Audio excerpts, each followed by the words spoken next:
नमस्कार। आज हम मौजूद हैं होम्योपैथिक चिकित्सक डॉक्टर ए के त्यागी जी के पास। हम जानेंगे त्यागी जी से। डॉक्टर साहब, इस समय जो मरीज आते हैं, अधिकतर लोग स्किन प्रॉब्लम से परेशान हैं, उनके लिए क्या होम्योपैथ में कोई उपचार है?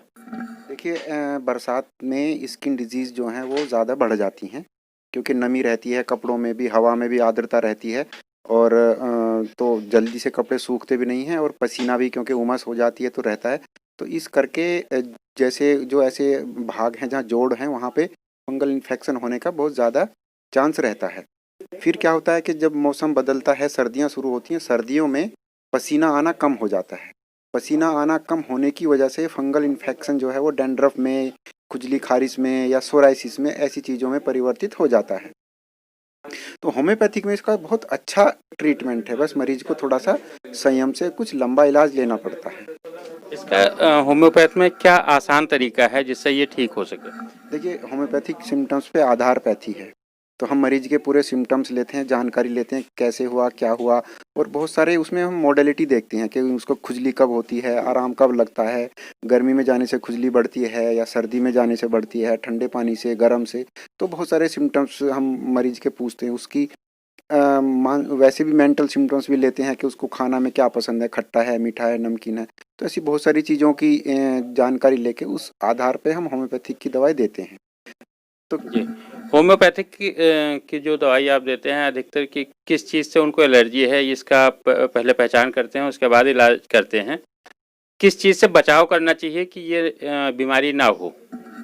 देखिए हम सिम्टम्स जब लेते हैं तो हम किस वजह से, क्या उसकी जानकारी तो सिर्फ इसलिए लेते हैं कि जिससे मरीज को वो सावधानियां बरतने में आसानी हो और हम उसको बता दें कि आपको अगर इन चीज़ों से या खाने से या किसी चीज़ या किसी अवस्था में रहने से अगर ये बढ़ती है तो उसको अवॉइड किया जाए, जिसको हम मेंटेनिंग बोलते हैं, कॉज है ना, कारण उसके वो करने का। जहाँ तक दवाई की बात है तो हम किस कारण से उसको देख के होम्योपैथिक में कोई दवाई सामान्यतः नहीं होती है, वो सिम्टम्स पे आधारित होती है। तो उसी हिसाब से हम ट्रीटमेंट करते हैं और मरीज को लाभ भी मिलने लगता है। डॉक्टर साहब, आप मरीजों को क्या एडवाइस करेंगे कि पहले चिकित्सक के पास जाएँ या कोई ऐसा उपचार है कि जो घर पर बिना दिखाए कर सकते हैं? देखिए हमने सामान्यतः देखा है कि मरीज जो स्किन डिजीज़ के मरीज होते हैं वो लगाने की दवाई लगा के और वो सोचते हैं कि बीमारी ठीक हो जाएगी। मैंने अपनी प्रैक्टिस में ये देखा है कि लगाने की दवाई से रोग कुछ दिन के लिए दब तो जाता है, लेकिन ज़्यादातर केसों में ऐसा होता है कि लगाने की दवाई से स्किन डिजीज़ सामान्यतः ठीक नहीं होती है, विशेष तौर से फंगल इन्फेक्शन।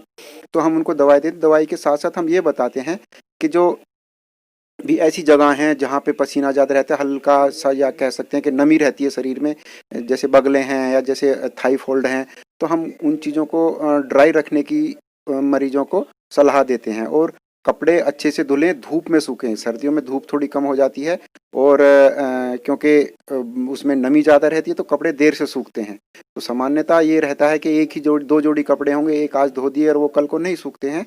तो हम उनको ये सलाह देते हैं कि जो अंदर पहनने वाले कपड़े वो कम से कम 3 जोड़ी हों, जो सूखने के लिए 2 दिन मिल जाएँ। तो हम ऐसे बताते हैं जिससे साफ-सफाई और नमी अंदर वाले कपड़ों में नहीं रहेगी, तो ये रोग होने के बहुत कम कारण रहते होते हैं। बहुत-बहुत धन्यवाद। शर्मा के साथ मैं नीरज पांडे, दिल्ली।